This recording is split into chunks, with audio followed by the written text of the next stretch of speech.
বাংলার মানুষকে একটাই কথা বলবো, পবিত্র ঈদুল আজহা আসছে। ঈদ খুশি।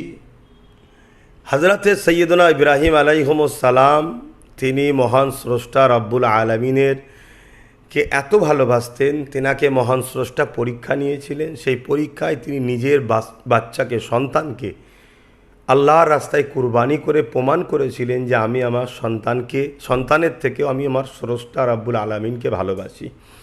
সেই ধারাবাহিকতা চলে আসছে। মহান স্রষ্টা এটা পরীক্ষা নিয়েছিলেন, তাই হজরত ইসমাইল আলাইহিমুসসালামের জায়গায় তিনি জান্নাত থেকে দুম্বা পাঠিয়ে ইসমাইল সাল্লামের জায়গায় দুম্বা কোরবানি হয়েছিল।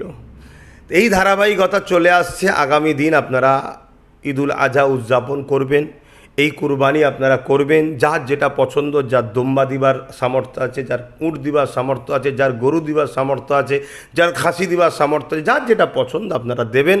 তবে যেটা বিগত দিন বলে আসি সেটা হলো এটাই, কোরবানির পশুর ছবি তুলে নেট সোশ্যাল মিডিয়ায় দেবেন না। কোরবানির পশুর তাবারুককে আত্মীয় স্বজনের মধ্যে দিবার যে একটা রেসম রিওয়াজ আছে, আত্মীয়তা রাখার জন্য, এটা স্বভাবও কাজ।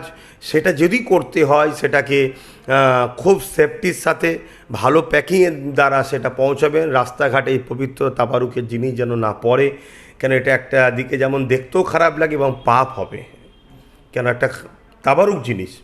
এর পাশাপাশি বর্তমান যে ভৌগোলিক পরিস্থিতি, সেই ভৌগোলিক পরিস্থিতিকে রেখে ধর্ম করেন আল্লাহর খুশির জন্যে, রেষারেষি করে নয়, কাউকে দেখাবার জন্যে নয়। অনেকে রেষারেষি করে, আমি 2 লক্ষ টাকার পশু দিয়েছি, আরেকজন বলে আমি 4 লক্ষ টাকা দেবো। এরকম না করে মহান স্রষ্টার খুশির জন্য করুন।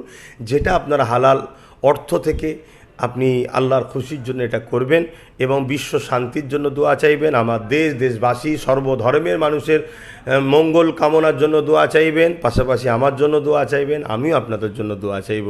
সকলে মিলেমিশে থাকবেন, এটাই আমি আশা রাখব।